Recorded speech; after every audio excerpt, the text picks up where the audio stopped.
ہم اپنی گفتگو کو وہیں سے شروع کریں گے جہاں پر ہم بریک سے پہلے تھے۔ صلہ رحمی بہت اعلیٰ اخلاقیات میں سے ہے۔ نبی صلی اللہ علیہ وسلم نے فرمایا قطع رحمی کرنے والا کبھی جنت میں نہیں جائے گا۔ اور عورت کیسی وفا کرتی ہے جب شوہر سے اس کے رشتے کاٹ دیتی ہے۔ کیا وفا اسی کو کہتے ہیں؟ یہ نہ اللہ کے ساتھ وفا ہے نہ بندوں کے ساتھ وفا ہے۔ سیدہ خدیجہ کو اس میدان میں دیکھیے، نبی صلی اللہ علیہ وسلم کو اپریشیٹ کرتی ہیں کہ آپ صلہ رحمی کرتے ہیں اور آپ حق کے معاملات میں جو لوگ مصائب میں گھرے ہوئے ہیں ان کی مدد کرتے ہیں۔ تو آپ صلی اللہ علیہ وسلم سوسائٹی میں کیسے خدمت خلق کیا کرتے تھے، انسانوں کے دکھ درد میں شریک ہوتے تھے، اور سیدہ خدیجہ اس کو آپ کی بھلائیوں، خیر اور نیکیوں میں شمار کرتی تھیں۔ بحیثیت ایک عورت کے جائزہ لینے کی ضرورت ہے، ان کو بھی جو اس وقت بیوی کا رول پلے کر رہی ہیں اور ان کو بھی جو مستقبل کی بیویاں بننے والی ہیں، یہ دیکھنے، یہ جاننے کی ضرورت ہے کہ اپنی زندگی میں وفا کا رنگ کیسے لے کے آنا ہے، اللہ کی ذات پر یقین کے ساتھ، اللہ سے اجر کی امید کے ساتھ، اللہ تعالیٰ کے عذاب کے خوف کے ساتھ وفا کا رنگ زندگی میں در آئے گا انشاءاللہ تعالی۔ تو سیدہ خدیجہ نے کس طرح سے آپ صلی اللہ علیہ وسلم کا ساتھ دیا، آپ پر اپنا مال لگایا۔ آپ صلی اللہ علیہ وسلم کی اولاد بھی سیدہ خدیجہ سے تھی۔ سیدہ خدیجہ کے طرز عمل کو دیکھنا چاہیں تو اب دیکھیے کہ نبی صلی اللہ علیہ وسلم اپنی شادی کے 15 سال بعد جب نبی بنے تھے، اس سے بہت پہلے ہی آپ غار حرا میں جایا کرتے تھے۔ کون سی عورت ہے جس کا شوہر اسے چھوڑ کر، اس کے بچوں کو چھوڑ کر ویرانے میں کسی غار میں جا بیٹھے اور بیوی اس کو کھانا پہنچانے کے لیے فکر مند ہو؟ یہ وفا ہے، یہ نیکی کے کاموں میں تعاون ہے۔ سیدہ خدیجہ سمجھتی تھی کہ نبی صلی اللہ علیہ وسلم کتنی تکلیف میں ہے۔ پھر جب نبی صلی اللہ علیہ وسلم پر اللہ تعالیٰ نے وحی بھیجی تو سب سے پہلے ایمان لانے والی سیدہ خدیجہ ہی تھیں۔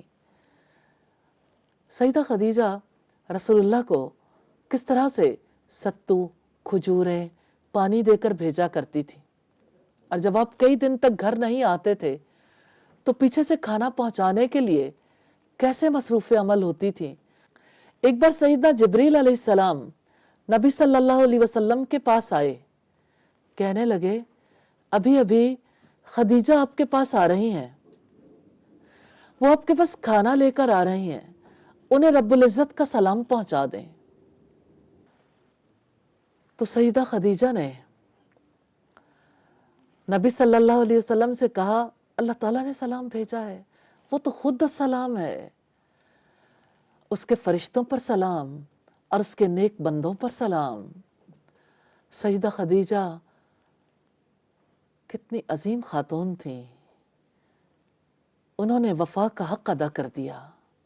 حقیقت یہ ہے کہ آپ صلی اللہ علیہ وسلم سے پہلی وحی کے موقع پر ایک سوال نہیں کیا، اپریشیٹ کیا، زندگی بھر آپ پر مال لگایا، کبھی احسان نہیں جتلایا۔